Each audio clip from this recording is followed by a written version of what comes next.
Laboratory മാനേജ്മെന്റിന്റെ ഒരു പുതിയ ടോപ്പിക്കിലേക്കാണ് ഇന്ന് നമ്മൾ പോകുന്നത്. ലബോറട്ടറി ഹസാർഡ്സ് അഥവാ ലബോറട്ടറി ആക്സിഡൻസ്. ഒരു ലാബില് ദൈനംദിന പ്രവർത്തനങ്ങൾ നടത്തുമ്പോൾ ചിലപ്പോഴെങ്കിലുമൊക്കെ ചില രീതിയിലുള്ള അപകടങ്ങൾ സംഭവിക്കാം. ഈ അപകടങ്ങൾക്ക് കാരണങ്ങൾ പലതാണ്.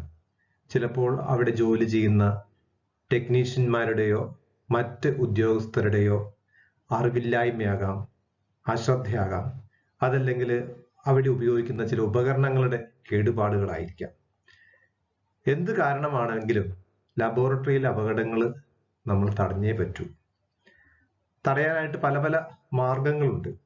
അപ്പൊ തടയണമെന്നുണ്ടെങ്കിൽ എന്തുകൊണ്ടുണ്ടാകുന്നു എന്ന് നമ്മൾ മനസ്സിലാക്കണം.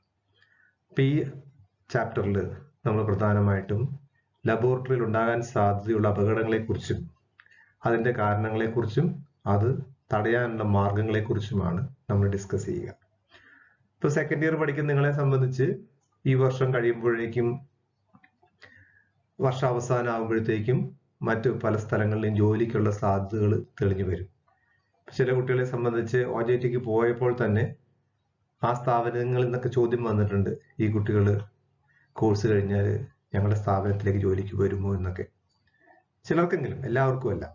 അപ്പൊ ആ രീതിയിൽ ഞങ്ങൾ ജോലിക്ക് പോകുമ്പോൾ തീർച്ചയായിട്ടും വളരെ പ്രസക്തമായിട്ടുള്ള ഒരു ടോപ്പിക്കാണ് ലബോറട്ടറി ഹസാർഡ്സ്. ഇപ്പൊ നമുക്കതിന്റെ കൂടുതൽ വിശദാംശങ്ങളിലേക്ക് പോകാം.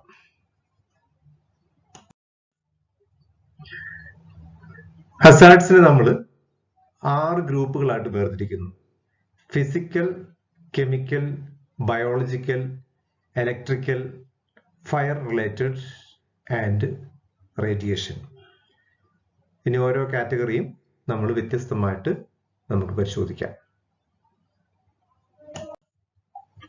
Physical hazards.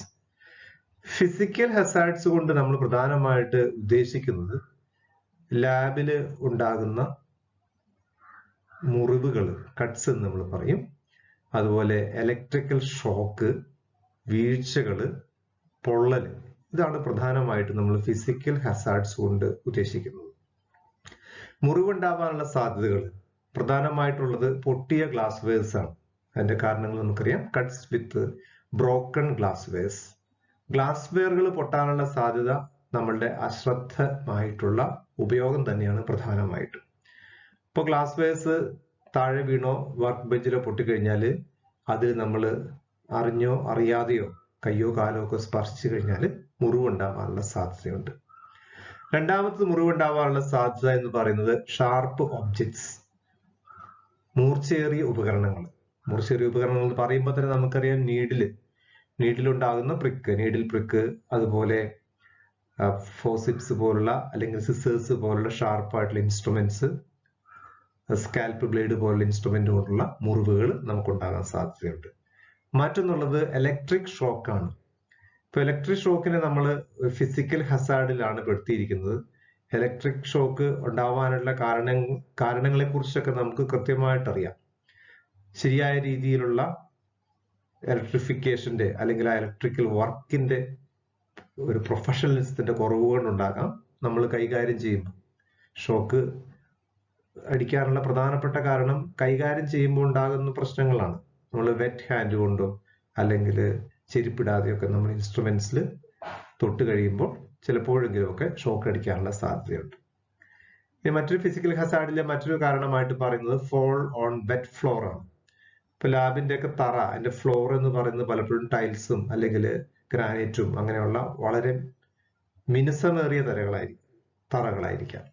അപ്പൊ അങ്ങനെയുള്ള സന്ദർഭത്തിൽ റിയേജൻസോ വെള്ളമോ സോപ്പോ എന്തെങ്കിലുമൊക്കെ തറയിലുണ്ടെങ്കിൽ തെന്നി വീഴാനുള്ള സാധ്യത വളരെ കൂടുതലാണ്. മറ്റൊരു ഫിസിക്കൽ ഹസാർഡ് ആണ് ബേൺസ്. ബേൺ എന്ന് പറഞ്ഞാൽ പൊള്ളല്. പൊള്ളലേക്കാനുള്ള സാധ്യത പല രീതിയിലുണ്ട്. ഓപ്പൺ ഫ്ലെയിം, നമ്മൾ ലാബിൽ ഉപയോഗിക്കുന്ന ഫ്ലെയിമിൽ നിന്ന് ആ ഗ്യാസിന്റെ ഫ്ലെയിമിൽ നിന്ന് ഹോട്ടായിട്ടുള്ള ഗ്ലാസ് വെയർസിലോ ഇൻസ്ട്രുമെന്റിലോ നമ്മൾ കൈതട്ടി പോകുന്നത്. അതല്ലെങ്കിൽ ഹോട്ടായിട്ടുള്ള ലിക്വിഡ്സ് സ്പില്ല് ചെയ്ത് നമ്മളുടെ കയ്യിലേക്കോ കാലിലേക്കോ ശരീരഭാഗത്തേക്കോ വീഴുന്നത്. അതിൽ ബേണിനെ നമ്മൾ 2 കാറ്റഗറി ആയിട്ട് വീണ്ടും തിരിക്കുന്നുണ്ട്. ഡ്രൈ ബേൺസ് എന്ന് പറഞ്ഞാൽ ഓപ്പൺ ഫ്ലെയിം, ഹോട്ട് ഒബ്ജക്ട്സ്, അതുപോലെ ഹോട്ട് ആയിട്ടുള്ള ഇൻസ്ട്രുമെന്റ്സിൽ നമ്മൾ ടച്ച് ചെയ്യുമ്പോഴൊക്കെ ഉണ്ടാകുന്ന ബേൺസിനെ നമ്മൾ ഹോട്ട് ബേൺസ് അല്ലെങ്കിൽ ഡ്രൈ ബേൺസ് എന്ന് നമ്മൾ പറയും. രണ്ടാമത്തെ കാറ്റഗറി നമ്മൾ സ്കാൾഡുകളാണ്. സ്കാൾഡ് എന്ന് പറഞ്ഞു കഴിഞ്ഞാൽ ചൂടുള്ള ഒരു ലിക്വിഡ്, ഒരു ദ്രാവകം നമ്മുടെ ശരീരത്തിൽ വീണുണ്ടാകുന്ന പൊള്ളലിനെയാണ് നമ്മൾ സ്കാൾഡ് എന്ന് പറയുക. അപ്പൊ അതൊന്ന് ഡിഫറൻഷിയേറ്റ് ചെയ്യുന്നത് നമ്മൾ നല്ലതായിരിക്കും. ബേൺസും സ്കാൾഡും നമ്മൾ ഡിഫറൻഷിയേറ്റ് ചെയ്യുന്നത് നല്ലതാണ്. ഹോട്ട് ഒബ്ജക്റ്റ് വഴി ഉണ്ടാകുന്ന പൊള്ളലിന് നമ്മൾ സാധാരണ ബേൺസ് അല്ലെങ്കിൽ ഡ്രൈ ബേൺസ് എന്ന് പറയും. ഹോട്ടായിട്ടുള്ള ലിക്വിഡ്സ് വീണുണ്ടാകുന്ന പൊള്ളലിന് നമ്മൾ പൊതുവെ വിളിക്കുന്ന പേര് സ്കാൾഡ് എന്നാണ് വിളിക്കുക.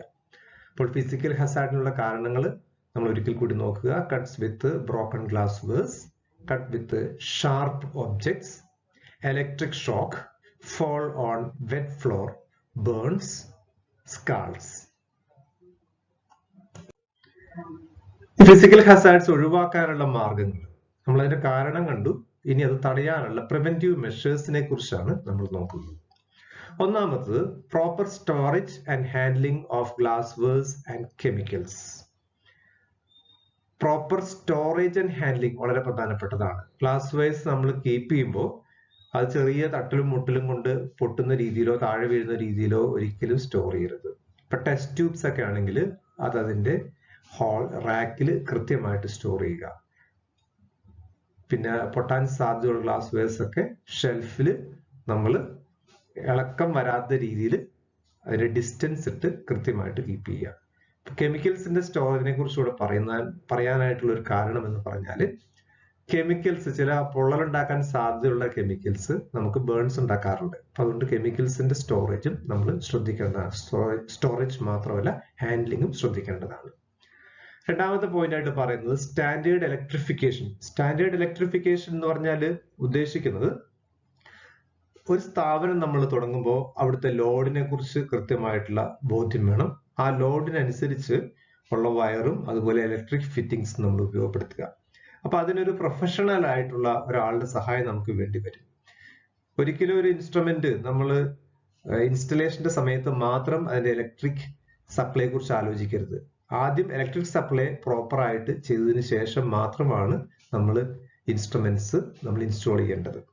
അപ്പൊ അതിന് ഒരു സർട്ടിഫൈഡ് ആയിട്ടുള്ള ഒരു ഇലക്ട്രീഷ്യന്റെയോ അല്ലെങ്കിൽ ഇലക്ട്രിക്കൽ എഞ്ചിനീയറുടെയോ സേവനം നമ്മൾ ഉപയോഗപ്പെടുത്തണം.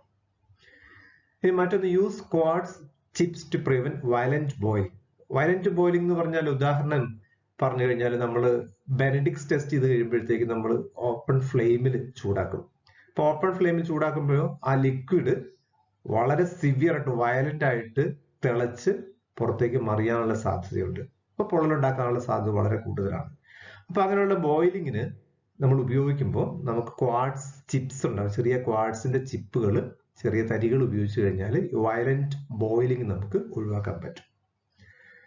മറ്റൊരു പ്രിക്കോഷൻ നമ്മൾ എടുക്കേണ്ടത്, ഫോളോ ഹസാർഡ് സിംബൽസ്. കഴിഞ്ഞ ക്ലാസ്സുകളിൽ നമ്മൾ ഹസാർഡ് സിംബൽസിനെ കുറിച്ച് വളരെ വിശദമായ ചർച്ച നടത്തിയിട്ടുണ്ട്. നിങ്ങൾ പലരും തന്നെ അതിന്റെ അസൈൻമെന്റ് സബ്മിറ്റ് ചെയ്തിട്ടുണ്ട്. അപ്പൊ ഹസാർഡ് സിംബൽസ് നമ്മൾ നോട്ട്ബുക്കിൽ വരയ്ക്കാനോ അല്ലെങ്കിൽ പരീക്ഷയ്ക്ക് വേണ്ടി പഠിക്കാനോ മാത്രമുള്ളതല്ല. അത് അതിന്റെ ഒരു സൈഡ് ആയിട്ട് നമുക്ക് കിട്ടുന്ന ഒരു ബെനിഫിറ്റ് മാത്രമാണ്. ലാബിൽ വർക്ക് ചെയ്യുമ്പോൾ നമ്മൾ ആ സിംബൽസ് വളരെ കൃത്യമായിട്ട് ഫോളോ ചെയ്യണം. ഇപ്പൊ പൊള്ളലയക്കാൻ സാധ്യതയുള്ള ഒരു കെമിക്കലോ റിയേജന്റോ കണ്ടു കഴിഞ്ഞാൽ അതിനെ ഹാൻഡിൽ ചെയ്യുമ്പോൾ എല്ലാ പ്രിക്കോഷൻസും നമ്മൾ നിർബന്ധമായിട്ടും എടുത്തിരിക്കേണ്ടതാണ്. ഇനി മറ്റൊന്ന്, use heat resistant glass for boiling. നമ്മൾ ചൂടാക്കാൻ വേണ്ടി ഉപയോഗിക്കുന്ന ഗ്ലാസ് വേഴ്സ് ബോയിലിംഗ് ട്യൂബ്സോ അല്ലെങ്കിൽ ചൂടിനെ താങ്ങാൻ ശേഷിയുള്ളതോ അല്ല എന്നുണ്ടെങ്കിൽ തീർച്ചയായിട്ടും അത് ചൂടാക്കുമ്പോൾ പൊട്ടിക്കഴിഞ്ഞാൽ പൊള്ളലേക്കാനുള്ള സാധ്യതയുണ്ട്. ഗ്ലാസ് വേഴ്സ് നമ്മുടെ കൈ കുത്തിക്കയറാനുള്ള സാധ്യതയുണ്ട്. പല രീതിയിലുള്ള അപകടങ്ങൾ ഉണ്ടാകാൻ സാധ്യതയുണ്ട്. അതുകൊണ്ട് തീർച്ചയായിട്ടും അങ്ങനെയുള്ള ഗ്ലാസ് വേഴ്സ്, അനുയോജ്യമായ ഗ്ലാസ് വേഴ്സ് മാത്രം ഉപയോഗിക്കുക. പിന്നെ 1-2 ആഡഡ് പോയിന്റ്സ് കൂടി പറയാനുണ്ട്. നമ്മൾ ചൂടുള്ള വസ്തുക്കൾ കൈകാര്യം ചെയ്യുമ്പോൾ ഒന്നുകിൽ നമ്മൾ ടോങ്സ് പോലുള്ള ഉപയോഗിക്കുക, അതല്ലെങ്കിൽ ആസ്ബസ്റ്റോസ് ഗ്ലൗസ് ഉപയോഗിക്കുക. ആസ്ബസ്റ്റോസ് ഗ്ലൗസ് ഒക്കെ ഉപയോഗിച്ച് കഴിഞ്ഞാൽ ഹോട്ട് ഒബ്ജക്ട്സ് എടുത്തു കഴിയുമ്പോൾ നമുക്ക് പൊള്ളലാക്കാനുള്ള സാധ്യത വളരെ കുറവാണ്. അപ്പൊ ആ രീതിയിൽ നമ്മൾ വ്യക്തമായ രീതിയിൽ, കൃത്യമായ രീതിയിൽ ഈ മുന്നറിയിപ്പുകൾ കൃത്യമായി പിന്തുടർന്നു കഴിഞ്ഞാൽ നമ്മളെ സംബന്ധിച്ച് ഈ ഫിസിക്കൽ ഹസാർഡ്സ് ഒരു പരിധി വരെ ഒഴിവാക്കാനായിട്ടാകും. ഇനി ഇലക്ട്രിക്കൽ ആയിട്ടുള്ള, അതായത് ഞാൻ മുമ്പ് സൂചിപ്പിച്ചതുപോലെ ഇലക്ട്രിക്കൽ ഉപകരണങ്ങളിൽ നിന്നുള്ള പൊള്ളലൊക്കെ ഉണ്ടാവാനുള്ള സാധ്യതയുണ്ട്. അതിനെല്ലാം നമ്മൾ ഈ ഹോട്ട് ഒബ്ജക്ട്സിനെ കൈകാര്യം ചെയ്യുന്ന ജനറൽ പ്രിക്കോഷൻസ് ബാധകമാണ്. അടുത്തത് കെമിക്കൽ ഹസാർഡ്സ് ആണ്. കെമിക്കൽ ഹസാർഡ്സ് എന്ന് പറഞ്ഞാൽ നമുക്ക് പേരുകൊണ്ട് തന്നെ നമുക്കറിയാം, ലാബിൽ ഉപയോഗിക്കുന്ന കെമിക്കലുകൾ വഴി നമുക്കുണ്ടാകുന്ന അപകടത്തെയാണ് നമ്മൾ കെമിക്കൽ ഹസാർഡുകൾ നമ്മൾ പറയുക. അത് 3 രീതിയിലാണ് കെമിക്കൽ ഹസാർഡുകൾ സംഭവിക്കാനുള്ള സാധ്യതയുള്ളത്. ഒന്ന് ഫിസിക്കൽ കോണ്ടാക്ട്. ഫിസിക്കൽ കോണ്ടാക്ട് എന്ന് പറഞ്ഞാൽ അറിയാമല്ലോ, അത് നമ്മുടെ ശരീരത്തിന്റെ ഏതെങ്കിലും ഭാഗത്തേക്ക്, അത് കണ്ണിലായിരിക്കാം, കയ്യിലായിരിക്കാം, സ്കിന്നിലായിരിക്കാം, എവിടെയെങ്കിലും അത് സമ്പർക്കത്തിൽ വരിക. രണ്ടാമത്തത് ഇൻജക്ഷൻ.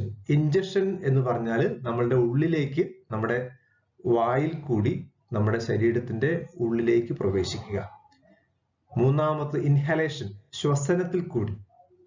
ഈ 3 മാർഗത്തിലാണ് പൊതുവെ കെമിക്കൽ ഹസാർഡുകൾ നമ്മളെ ബാധിക്കുക. ഇപ്പൊ ഫിസിക്കൽ കോണ്ടാക്ട് എന്ന് പറഞ്ഞു കഴിഞ്ഞാൽ നമ്മൾ മുമ്പ് കെമിക്കൽസ് പഠിച്ചതിനെ കുറിച്ച് നിങ്ങൾ ആലോചിക്കണം. ഫിസിക്കൽ കോണ്ടാക്ട് വഴി സ്ട്രോങ് ആസിഡ്സ് നമ്മളിൽ പൊള്ളൽ പോലത്തെ സംഗതികൾ ഉണ്ടാക്കാൻ സാധ്യതയുണ്ട്. കാർസിനോജനിക് കെമിക്കൽസ് ആണെങ്കിൽ ക്യാൻസർ പോലുള്ള രോഗങ്ങൾ ഉണ്ടാക്കാനുള്ള സാധ്യതയുണ്ട്. അപ്പൊ അതുകൊണ്ട് ഫിസിക്കൽ കെമിക്കൽസ് കൈകാര്യം ചെയ്യുമ്പോൾ ഒരിക്കലും നമ്മൾ ബെയർ ഹാൻഡ് ആയിട്ട്, അതായത് ഗ്ലൗസോ അങ്ങനെ ഏതെങ്കിലും പ്രൊട്ടക്റ്റീവ് മെഷേഴ്സ് സ്വീകരിക്കാതെ നമ്മൾ ഒരിക്കലും കെമിക്കൽസ് കൈകാര്യം ചെയ്യരുത്.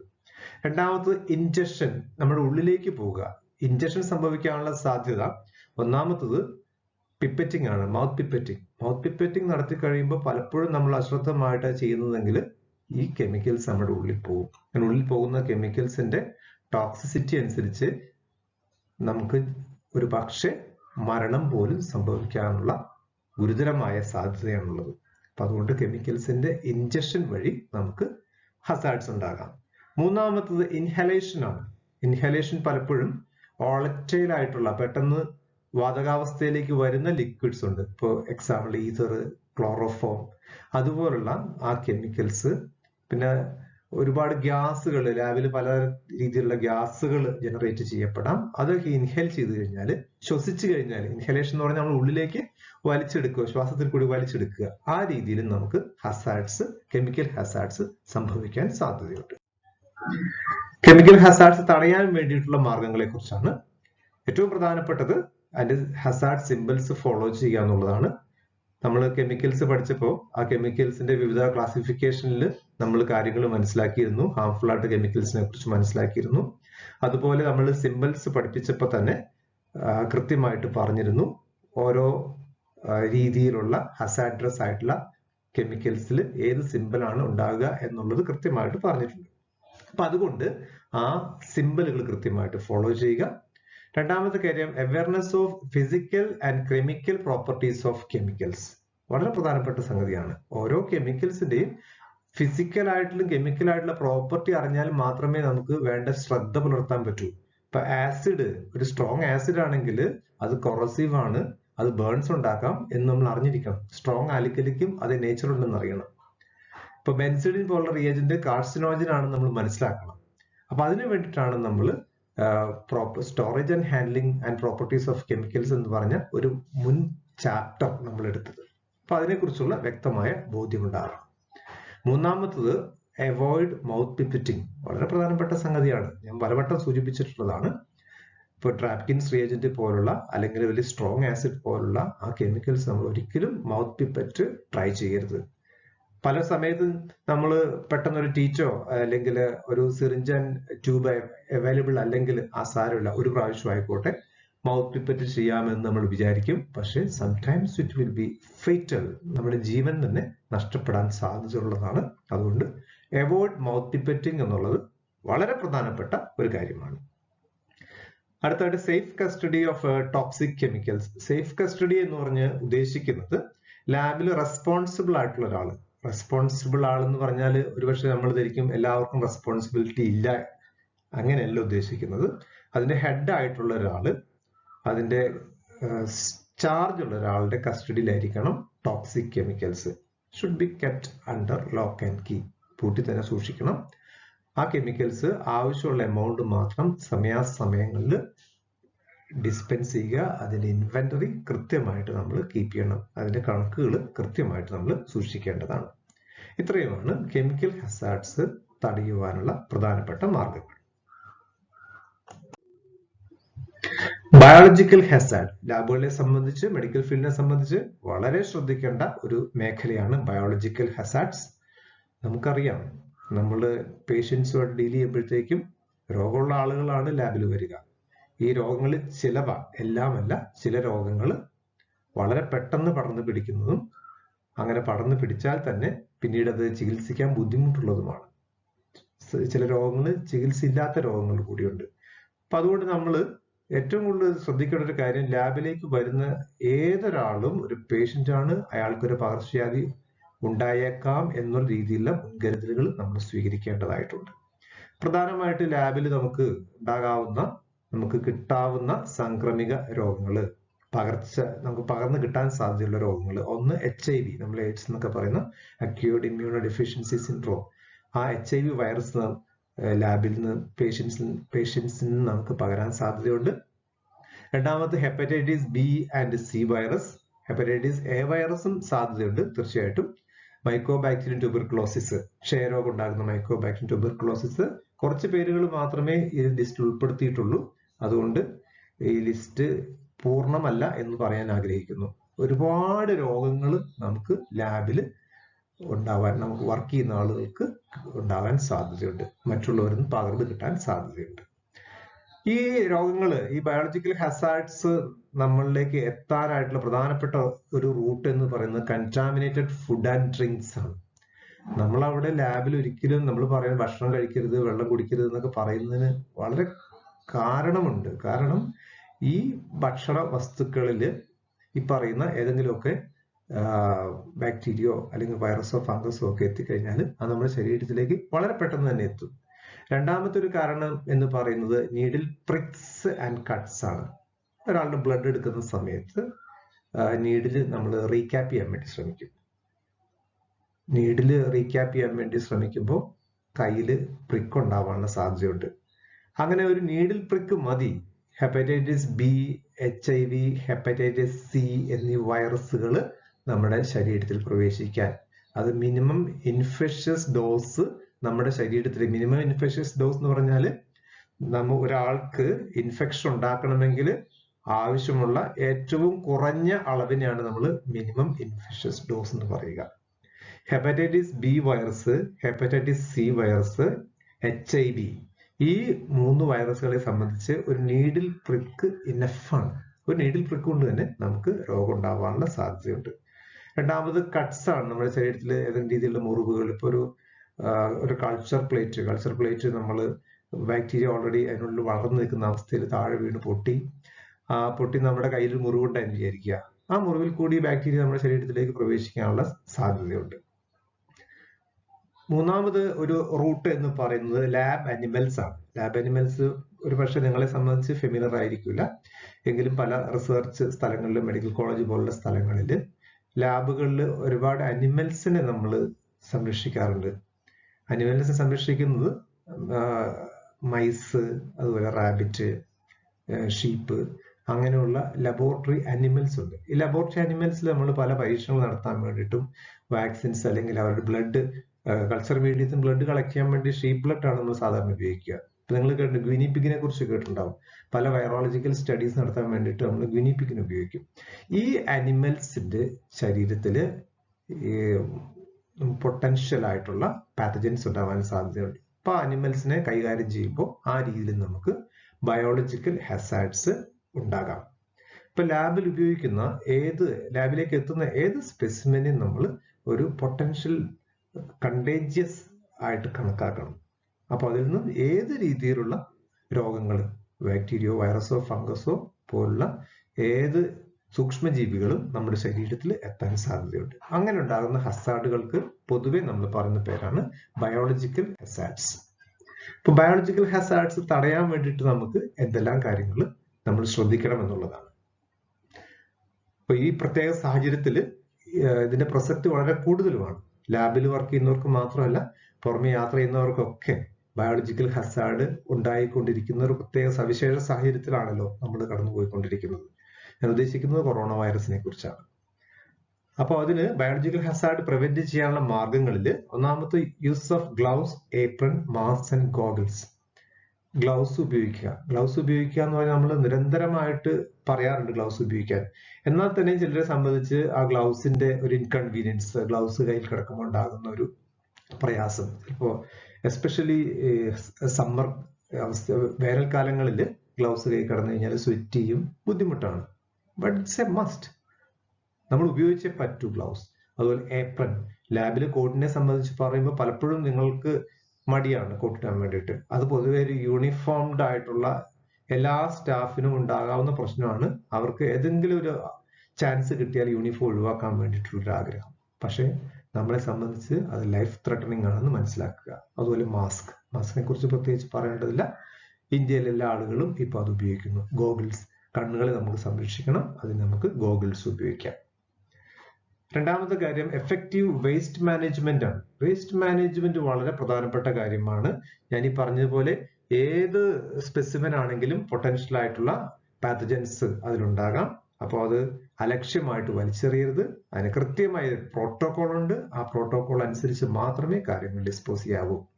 ഇപ്പൊ ഉപയോഗിച്ച സിറിഞ്ച് നീഡിലാണെങ്കിലും, കോട്ടൺ ആണെങ്കിലും, ഉപയോഗിച്ച ഡ്രസ്സിങ്സ് ആണെങ്കിലും, സ്പെസിമെൻസിന്റെ ബാക്കി വരുന്ന ഭാഗമാണെങ്കിലും, കൾച്ചർ പ്ലേറ്റ് ആണെങ്കിലും, എന്ത് തന്നെയാണെങ്കിലും അതിന്റെ പ്രോട്ടോകോൾ അനുസരിച്ച് മാത്രമേ ആ വേസ്റ്റ് ഡിസ്പോസ് ചെയ്യാവൂ.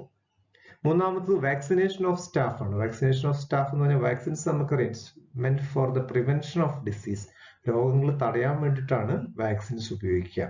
ഇപ്പൊ രോഗങ്ങൾ വരുന്നതിനേക്കാൾ നല്ലത് തടയുന്നതാണ് നമുക്ക് എല്ലാവർക്കും അറിയാം. സാധാരണ റുട്ടീനായിട്ട് കിട്ടുന്ന triple vaccine, diphtheria, tetanus, pertussis, ആ ട്രിപ്പിൾ വാക്സിന്, BCG vaccine, measles, rubella vaccine, moms vaccine, അങ്ങനെ റുട്ടീനായിട്ട് കിട്ടുന്ന വാക്സിനേഷൻസ് ഇപ്പൊ വരുന്ന ഈ ജനറേഷന് കിട്ടിയിട്ടുണ്ടാകാം. ആർക്കെങ്കിലും ഈ വാക്സിൻസ് ഏതെങ്കിലും കാരണവശാൽ കിട്ടിയിട്ടില്ല എന്നുണ്ടെങ്കിൽ ലാബിലേക്കൊക്കെ വർക്ക് ചെയ്യാൻ വരുമ്പോൾ, ഹോസ്പിറ്റലിലെ ഫീൽഡിലേക്ക്, മെഡിക്കൽ ഫീൽഡിലേക്ക് വരുമ്പോൾ വാക്സിനേഷൻ മസ്റ്റ് ആണ്. അത് കൂടാതെ മറ്റു ചില വാക്സിൻസ്, നമ്മൾ റുട്ടീനായിട്ട് എടുക്കാത്ത ചില വാക്സിൻസ് ഉണ്ട്. ഇപ്പോൾ എപ്പിഡെമിക്സ്, ഇപ്പൊ ടൈഫോയിഡ് ഒക്കെ ചില സമയത്ത് എപ്പിഡെമിക്സ് ആയിട്ട് വരും. അതുപോലെ ഹെപ്പറ്റൈറ്റിസ് വരും. അതിനെതിരെയുള്ള വാക്സിൻസ് ഒക്കെ അവൈലബിൾ ആണ്. അപ്പോൾ ലബോറട്ടറി സ്റ്റാഫ് പരമാവധി മാർക്കറ്റിൽ അവൈലബിൾ ആയിട്ടുള്ള എല്ലാ വാക്സിൻസും എടുത്ത് നമ്മൾ പ്രൊട്ടക്റ്റഡ് ആയിരിക്കുക. ഇപ്പൊ നമ്മളെ സംബന്ധിച്ച് രോഗം വരാനുള്ള സാധ്യത വീണ്ടും കുറയും. അതൊരു വളരെ പ്രധാനപ്പെട്ട ഒരു പ്രൊട്ടക്റ്റീവ് പ്രിവെന്റീവ് മെഷറാണ് വാക്സിനേഷൻ ഓഫ് സ്റ്റാഫ്. നാലാമത്തെ പോയിന്റ് ആയിട്ട് strict adherence to infection control protocol. Infection control protocol നിലവിലുണ്ട്. ഇപ്പോൾ ഒരു സ്ഥാപനത്തിൽ ജോലി ചെയ്യുന്ന ആളുകൾക്ക്, അവിടെ വരുന്ന കസ്റ്റമേഴ്സിന്, അതിന്റെ ഗുണഭോക്താക്കൾക്ക് ആ സ്ഥാപനത്തിൽ നിന്നും ഇൻഫെക്ഷൻ ഉണ്ടാകാതിരിക്കാൻ വേണ്ടിയിട്ടുള്ള ഒരുപാട് മാർഗനിർദ്ദേശങ്ങളുണ്ട്. ആ മാർഗനിർദ്ദേശങ്ങളെയാണ് നമ്മൾ ഇൻഫെക്ഷൻ കൺട്രോൾ പ്രോട്ടോകോൾ എന്ന് വിളിക്കുക. ആ ഇൻഫെക്ഷൻ കൺട്രോൾ പ്രോട്ടോകോളുകൾ കൃത്യമായിട്ട് ഫോളോ ചെയ്യുക. വീണ്ടും മുമ്പ് സൂചിപ്പിച്ചതുപോലെ അവോയ്ഡ് മൗത്ത് പിപ്പറ്റിംഗ് പ്രത്യേകിച്ച് ഇനോക്കുലേറ്റ് ചെയ്യാൻ വേണ്ടിയിട്ട് 0.01 ml ഒക്കെ എടുക്കുക എന്ന് പറഞ്ഞു കഴിഞ്ഞാൽ അതൊരിക്കലും നമ്മൾ മൗത്ത് പിപ്പറ്റ് ചെയ്ത് എടുക്കാതിരിക്കുക. ഞാൻ പറഞ്ഞത് മൈക്രോബയോളജിയിലെ കാര്യമാണ്. മൈക്രോബയോളജിയിൽ നമുക്ക് കോളനി കൗണ്ട് ഒക്കെ ചെയ്യാൻ വേണ്ടിയിട്ട് ഒരു നിശ്ചിത വോളിയം നമ്മൾ പിപ്പറ്റ് ചെയ്യേണ്ട ആവശ്യം വരും. ആ സമയത്തൊക്കെ നമ്മൾ ഡിസ്പോസിബിൾ ആയിട്ടുള്ള ടിപ്സ് ഉപയോഗിച്ച് മൈക്രോ പിപ്പറ്റ്സ് ഒക്കെ ഉപയോഗിക്കുക. ഒരിക്കലും മൗത്ത് പിപ്പറ്റിംഗ് നടത്താതിരിക്കുക. ഇനി ഏറ്റവും പ്രധാനപ്പെട്ട ഒരു ടോപ്പിക്, ഇതിന്റെ ഒരു പ്രിവെന്റീവ് മെഷർ എന്ന് പറയുന്നത് do not eat, drink or smoke in laboratory. ഒരിക്കലും നമ്മൾ ചെയ്യാൻ പാടില്ല. ലാബിനുള്ളിൽ ഭക്ഷണം കഴിക്കാൻ പാടില്ല, വെള്ളം കുടിക്കാൻ പാടില്ല, പുകവലിക്കാൻ പാടില്ല. ഈ 3 സംഗതികളും നമ്മൾ ഉപേക്ഷിച്ചേ പറ്റൂ. കാരണം ഈ 3 റൂട്ടിൽ കൂടിയും വളരെ പൊട്ടന്റ് ആയിട്ടുള്ള, വളരെ ഹാംഫുൾ ആയിട്ടുള്ള പല സൂക്ഷ്മജീവികളും, ബാക്ടീരിയകളോ വൈറസുകളോ ഫംഗസുകളോ ഒക്കെ നമ്മുടെ ശരീരത്തിൽ എത്താൻ സാധ്യതയുണ്ട്. ഇത്രയുമാണ് പ്രധാനമായിട്ട് നമുക്ക് ബയോളജിക്കൽ ഹസാർഡ്സ് പ്രിവെന്റ് ചെയ്യാനുള്ള മാർഗങ്ങൾ. Electric hazards. ഇലക്ട്രിക് ഹസാർഡ്സ് ഇപ്പൊ ഇതിനു മുമ്പ് നമ്മൾ ഒരു ഘട്ടത്തിൽ, അത് ഫിസിക്കൽ ഹസാർഡ്സിന്റെ കൂട്ടത്തിൽ ഇതിനെക്കുറിച്ച് സൂചിപ്പിച്ചിരുന്നു. അപ്പൊ അത് പ്രധാനമായിട്ട് സൂചിപ്പിച്ചത് ഇലക്ട്രിക് ഉപകരണങ്ങളിൽ നിന്നുണ്ടാകുന്ന ബേൺസിനെ കുറിച്ചാണ്. പ്രധാനമായിട്ട് ബേൺ ആണ് നമ്മൾ അവിടെ ഉദ്ദേശിച്ചത്. ഇപ്പൊ ഒരു സെപ്പറേറ്റ് കാറ്റഗറി ആയിട്ട് നമ്മൾ പറയുന്നുണ്ട് ഇലക്ട്രിക്കൽ ഹസാർഡ്സ്. ഇലക്ട്രിക്കൽ ഹസാർഡ് നിങ്ങൾ കേൾക്കുമ്പോൾ തന്നെ നമ്മുടെ മനസ്സിലേക്ക് ഓർമ്മ വരുന്നത് ഷോക്കടിച്ച് വീഴുക എന്നുള്ളതാണ്. ഷോക്കടിച്ച് തെറിച്ചു പോകാം, ഷോക്കടിച്ച് ഇൻസ്ട്രുമെന്റിൽ തന്നെ കുടുങ്ങിയിരിക്കാം, ഷോക്കടിച്ച് കഴിയുമ്പോൾ മരണം സംഭവിക്കാനുള്ള കാരണം വളരെ വളരെ കൂടുതലാണ്. അപ്പൊ അത് പ്രധാനമായിട്ട് ഇലക്ട്രിക്കൽ ഹസാർഡ്സ് ഉണ്ടാവാനുള്ള കാരണങ്ങൾ ഒന്നാമത്തത് ഫോൾട്ടി ഇൻസ്ട്രുമെന്റ്സ് ആണ്. ഫോൾട്ടി ഇൻസ്ട്രുമെന്റ്സ് എന്ന് പറഞ്ഞു കഴിഞ്ഞാൽ ഏതെങ്കിലും രീതിയിലുള്ള കംപ്ലൈന്റ് ഉള്ള ഉപകരണങ്ങൾ നമ്മളത് നന്നാക്കാതെ, അത് റിപ്പയർ ചെയ്യാതെ തൽക്കാലത്തേക്ക് ഉപയോഗിക്കാം എന്ന് വിചാരിച്ച് നമ്മളത് ലാബിൽ തുടർന്നു കഴിഞ്ഞാൽ അതിൽ നിന്നും നമുക്ക് ഇലക്ട്രിക്കൽ ഹസാർഡ് ഉണ്ടാവാനുള്ള സാധ്യതയുണ്ട്. രണ്ടാമത്തത് ഇംപ്രോപ്പർ വയറിംഗ് ആണ്. ഞാൻ മുമ്പ് സൂചിപ്പിച്ചിരുന്നു, വയറിംഗ് എന്നുള്ളത് നമ്മുടെ ലാബില് അല്ലെങ്കിൽ ഇപ്പൊ വീട്ടിലാണെങ്കിൽ തന്നെയും ടോട്ടൽ എത്രമാത്രം ലോഡ് വരുന്നു, ഏതൊക്കെ ഇൻസ്ട്രുമെന്റ്സ് അവിടെ പ്രവർത്തിപ്പിക്കാം എന്നുള്ളതൊക്കെ കൃത്യമായി മുൻകൂട്ടി മനസ്സിലാക്കിയാണ് നമ്മൾ വയറിംഗ് നടത്തുക. വയറിങ്ങിന് ശേഷം ആ ലോഡ്, ഒരു കൃത്യമായ ലോഡ് നമുക്ക് കിട്ടും, ഇത്ര വാട്ട് കപ്പാസിറ്റി താങ്ങാനുള്ള വയറിംഗ് ആണ്. പിന്നീട് ഒരു ഇൻസ്ട്രുമെന്റ് വാങ്ങുമ്പോൾ നമ്മൾ വയറിംഗ് കപ്പാസിറ്റി കൂട്ടാതെ ആ ഇൻസ്ട്രുമെന്റ് ഇൻസ്റ്റാൾ ചെയ്യരുത്. അതായത് ആദ്യം നമ്മൾ വയറിംഗ് റെഡിയാക്കിയതിന് ശേഷം മാത്രമേ ഇൻസ്ട്രുമെന്റ് ഇൻസ്റ്റാൾ ചെയ്യാൻ പറ്റൂ. അതിന്റെ കപ്പാസിറ്റി അനുസരിച്ചുള്ള വയറിംഗ് വേണം. അപ്പൊ അതൊരു ക്വാളിഫൈഡ് ആയിട്ടുള്ള ഒരു ഇലക്ട്രിക് പ്രൊഫഷണലിനെ ഉപയോഗിച്ചിട്ട് വേണം നമ്മൾ ചെയ്യാൻ വേണ്ടിയിട്ട്.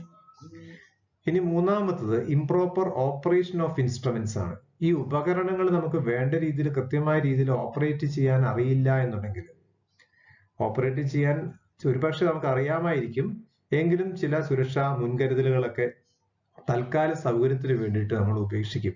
അത് സാരമില്ല, അത് കുഴപ്പമില്ല, ഗ്ലൗസ് ഇട്ട് ചെയ്യാൻ പറ്റൂ എന്നുള്ള ചില ഇൻസ്ട്രുമെന്റ്സ് ഒക്കെ ഉണ്ട്. ഇപ്പൊ നിങ്ങൾ ഈ KCB പീപ്പിൾ, അതായത് നമ്മുടെ ഇലക്ട്രിസിറ്റി ബോർഡിലുള്ള ആളുകളൊക്കെ ജോലി ചെയ്യുന്നത് കണ്ടിട്ടുണ്ടാവാം. അവരെ സംബന്ധിച്ച് അവർക്ക് ആ മെയിൻ ഒക്കെ ഓഫ് ആക്കുമ്പോഴത്തേക്കും ഗ്ലൗസ് നിർബന്ധമായിട്ട് ഇട്ട് ചെയ്യണമെന്നാണ്. അപ്പൊ മുൻകാലത്ത് പല സമയത്തും ഷോക്കൊന്നും ഇല്ലല്ലോ, കുഴപ്പമില്ല, പെട്ടെന്നങ്ങ് ചെയ്യാമല്ലോ എന്നൊക്കെ വിചാരിച്ച് ഗ്ലൗസ് ഒക്കെ ഇടാണ്ട് ചെയ്തിട്ട് പല ആളുകളും മരണപ്പെട്ട അവസ്ഥയൊക്കെ ഉണ്ടായിട്ടുണ്ട്. അതുപോലെ കൃത്യമായ മുൻകരുതലുകൾ അത് നമ്മൾ ചെയ്തേ പറ്റൂ. അപ്പൊ ആ ഓപ്പറേഷനിൽ ഉണ്ടാകുന്ന പ്രയാസം കൊണ്ട് അല്ലെങ്കിൽ അതിന് ഇംപ്രോപ്പർ ആയിട്ടുള്ള ഓപ്പറേഷൻ കൊണ്ട് നമുക്ക് ഇലക്ട്രിക് ഹസാർഡ് ഉണ്ടാകാം. മറ്റൊന്ന് ഓവർലോഡാണ്. ഞാൻ ആദ്യം സൂചിപ്പിച്ചതുപോലെ 1000 വാട്ട് കപ്പാസിറ്റി ഉള്ള ഒരു വയറിങ്ങിലേക്ക് നമ്മൾ 2000 വാട്ടുള്ള ഒരു ഇൻസ്ട്രുമെന്റ് നമ്മൾ ഘടിപ്പിച്ചു കഴിഞ്ഞാൽ ഓവർലോഡ് വരും. ഓവർലോഡ് വരുമ്പോൾ ഇലക്ട്രിക്കൽ ഹസാർഡ്സ് ഉണ്ടാകാം.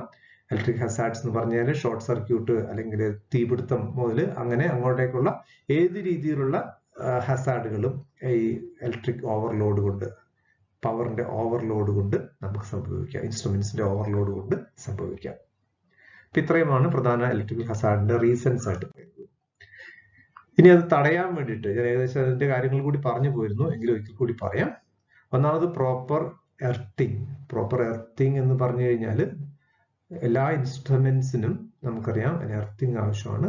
എർത്തിങ് അതിന്റെ ഉപയോഗം എന്ന് പറയുന്നത് ഓവർലോഡ് ആയിട്ടുള്ള അല്ലെങ്കിൽ കൂടുതൽ പവർ സപ്ലൈ അതിന്റെ ഇന്റൻസിറ്റി കൂടിക്കഴിഞ്ഞാൽ അല്ലെങ്കിൽ ഒരു എക്സസീവ് ആയിട്ടുള്ളൊരു പവർ വന്നു കഴിഞ്ഞാൽ അതിനെ എർത്ത് ചെയ്ത് ക്യാൻസൽ ചെയ്യാൻ വേണ്ടിയിട്ടുള്ള പ്രോപ്പർ എർത്തിങ് വളരെ വളരെ പ്രധാനപ്പെട്ടതാണ്. എർത്തിങ് ഇല്ലാത്തപ്പോഴാണ് പലപ്പോഴും നമുക്ക് ഷോക്ക് അടിക്കുക, അതുപോലെ ഇൻസ്ട്രുമെന്റ് തീ പിടിക്കുക, കേടാവുക എന്നുള്ളത് പലപ്പോഴും എർത്തിങ് ഇല്ലാത്തപ്പോൾ സംഭവിക്കുന്ന ഒരു കാര്യമാണ്. രണ്ടാമത് മെയിൻറ്റെയിൻ പ്രോപ്പർ ലോഡ്. ഞാൻ മുമ്പ് സൂചിപ്പിച്ചിരുന്നു, ഒരു സ്ഥാപനത്തിലോ വീട്ടിലാണെങ്കിലും എവിടെയാണെങ്കിലും ആ പ്രിസ്ക്രൈബ്ഡ് ലോഡിന് അപ്പുറത്തുള്ള ലോഡ് എക്സ്ട്രാ ആയിട്ടുള്ള ഇൻസ്ട്രുമെന്റ്സ് ഒന്നും നമ്മൾ ഇൻസ്റ്റാൾ ചെയ്യരുത്, വർക്ക് ചെയ്യിപ്പിക്കരുത്. മൂന്നാമത്തത് do not handle with wet hand. Wet hand എന്ന് പറഞ്ഞാൽ നനഞ്ഞ കൈ.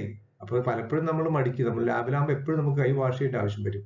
വാഷ് ചെയ്ത് കഴിഞ്ഞാൽ അതൊന്ന് ഡ്രൈ ആക്കാതെ ഒരു സ്വിച്ച് പോലും നമ്മൾ ഒരിക്കലും ഇടരുത്. കാരണം ഒരു സ്വിച്ചിൽ നിന്ന് പോലും നമുക്ക് ഇലക്ട്രിക് ഷോക്ക് ഉണ്ടാവാനുള്ള സാധ്യതയുണ്ട്. നാലാമത്തതായിട്ട് ടൈംലി മെയിൻ്റനൻസ്. വളരെ പ്രധാനപ്പെട്ടതാണ്. ഉപകരണങ്ങളൊക്കെ അതിന്റെ കൃത്യസമയത്ത് തന്നെ നമ്മൾ അതിന് മെയിൻ്റനൻസ് നടത്തണം. ഒരിക്കലും നമ്മൾ വാങ്ങിയിട്ട് എക്കാലത്തും അത് ഉപയോഗിക്കാം എന്ന് നമ്മൾ വിചാരിക്കരുത്. അതിന് പല കേടുപാടുകൾ ഉണ്ടാകാം. ആ കേടുപാടുകൾ കൃത്യസമയത്ത് തീർത്തു കഴിഞ്ഞാൽ അതുകൊണ്ടുണ്ടാകാവുന്ന പല അപകടങ്ങൾ നമുക്ക് കുറയ്ക്കാനായിട്ടാവും. അഞ്ചാമതായിട്ട് use instruments only for prescribed purpose. ഒരു ഉപകരണത്തിന് ഒരു പർപ്പസ് ഉണ്ടാവും, ആ പർപ്പസിന് വേണ്ടിയിട്ട് മാത്രം നമ്മൾ ഉപയോഗിക്കാം. ഒരു ഹീറ്റിംഗ് കോയിൽ ആണെങ്കിൽ ആ ഹീറ്റിംഗ് കോയിൽ ഒരു കപ്പാസിറ്റി ഉണ്ടാവും, ആ കപ്പാസിറ്റിയിൽ എന്ത് ആവശ്യത്തിന് വേണ്ടിയിട്ടാണോ അത് പ്രിസ്ക്രൈബ് ചെയ്തിരിക്കുന്നത് അതിന് വേണ്ടിയിട്ട് നമ്മൾ ഉപയോഗിക്കുക. ഇപ്പൊ ബോയിൽ ചെയ്യാറുള്ള അല്ലെങ്കിൽ ഒരു ഉദാഹരണം ഞാൻ പറയാം. നമ്മളിപ്പോ 37 ഡിഗ്രി സെന്റിഗ്രേഡിൽ സൂക്ഷിക്കാൻ നമ്മൾ കീപ്പ് ചെയ്യാൻ വേണ്ടിയിട്ടാണ് സാധാരണ നമ്മൾ ഇൻക്യുബേറ്റർ ഉപയോഗിക്കുക. ഇൻക്യുബേറ്ററിലെ ടെമ്പറേച്ചർ നമുക്ക് 110 വരെയൊക്കെ നമുക്ക് ഉയർത്താൻ പറ്റും. പക്ഷെ അത് 110ൽ പ്രൊലോങ് ചെയ്ത് പ്രവർത്തിക്കാൻ വേണ്ടിയിട്ട് അത് എക്യുപ്ഡ് അല്ല. അപ്പൊ അങ്ങനെ പ്രവർത്തിപ്പിച്ചു കഴിഞ്ഞാൽ ആ ഇൻസ്ട്രുമെന്റ് കേടാവാനുള്ള സാധ്യതയുണ്ട്. ഏത് ഇൻസ്ട്രുമെന്റ് ആണെങ്കിലും അത് എന്തിനു വേണ്ടിയാണോ, ഏത് ആവശ്യത്തിന് വേണ്ടിയിട്ടാണോ ആ ഇൻസ്ട്രുമെന്റ് നിർമ്മിച്ചിട്ടുള്ളത് അതിനു വേണ്ടി മാത്രം നമ്മൾ അത് ഉപയോഗിക്കുക. അപ്പൊ അതിന്റെ മാനുവലൊക്കെ ഉണ്ടാവും, ആ മാനുവലൊക്കെ കൃത്യമായിട്ട് വായിച്ചു നോക്കണം.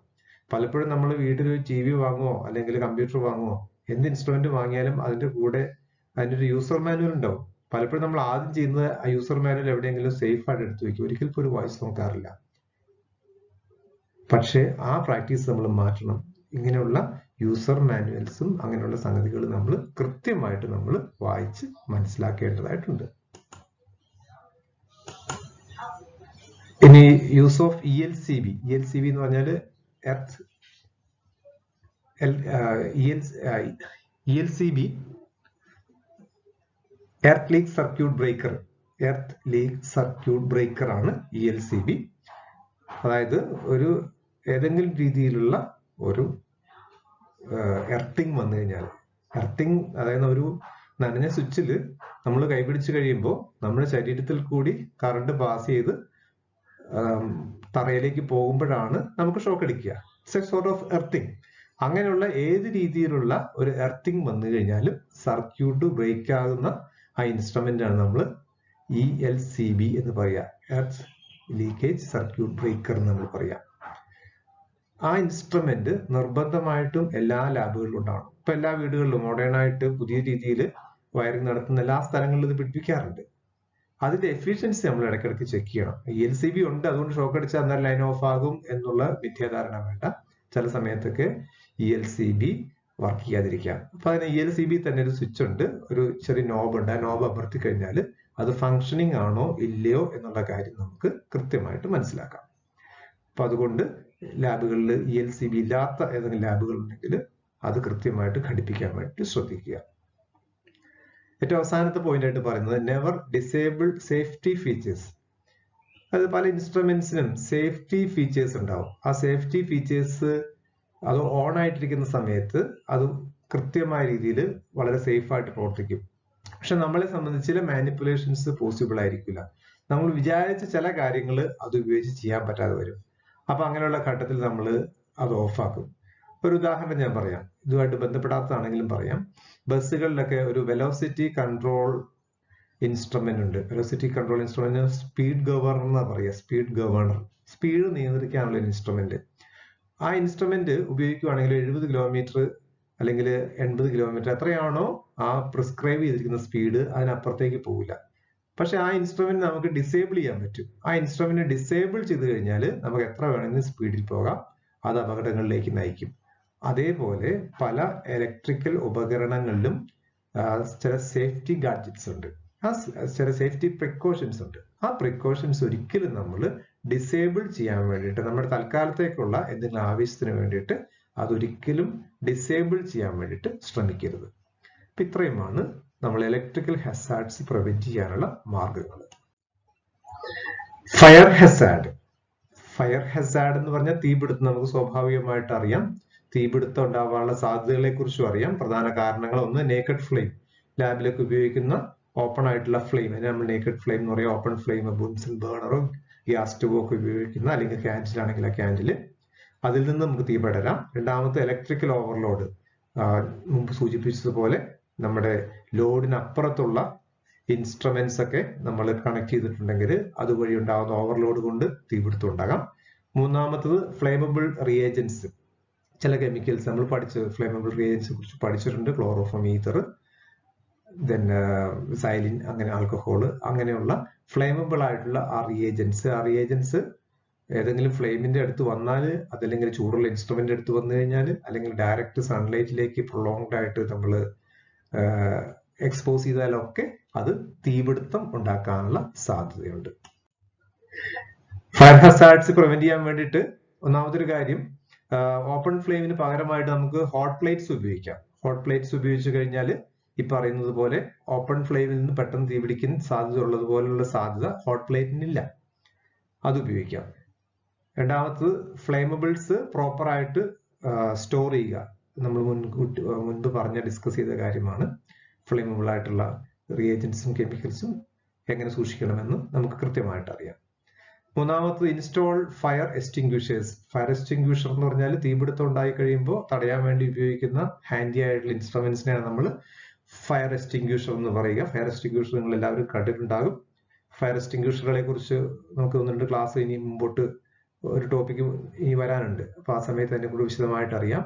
എങ്കിലും നമ്മൾ മനസ്സിലാക്കുക, ലാബുകളിൽ നിർബന്ധമായിട്ടും ഫയർ എക്സ്റ്റിംഗ്വിഷേഴ്സ് നമ്മൾ എസ്റ്റാബ്ലിഷ് ചെയ്തിരിക്കണം. പിന്നെ ഉള്ളത് ഫയർ എക്സിറ്റ് റൂട്ട്സ് ആണ്. ഫയർ എക്സിറ്റ് റൂട്ട് എന്ന് പറഞ്ഞാൽ തീ പിടിക്കാതിരിക്കാനുള്ള ഒന്നല്ലത്. തീപിടുത്തം ഉണ്ടായാൽ നമ്മളുടെ ജീവൻ രക്ഷപ്പെടുത്താൻ വേണ്ടിയിട്ടുള്ള ഫയർ റൂട്ട്സ് നമ്മൾ എപ്പോഴും മെയിൻറ്റെയിൻ ചെയ്യണം. Fire Roots, fire escape Roots, വലിയ ബിൽഡിംഗ് ഒക്കെ ഉണ്ടാക്കുമ്പോൾ തിയേറ്ററുകളിലൊക്കെ നമ്മൾ കാണാറുണ്ട്.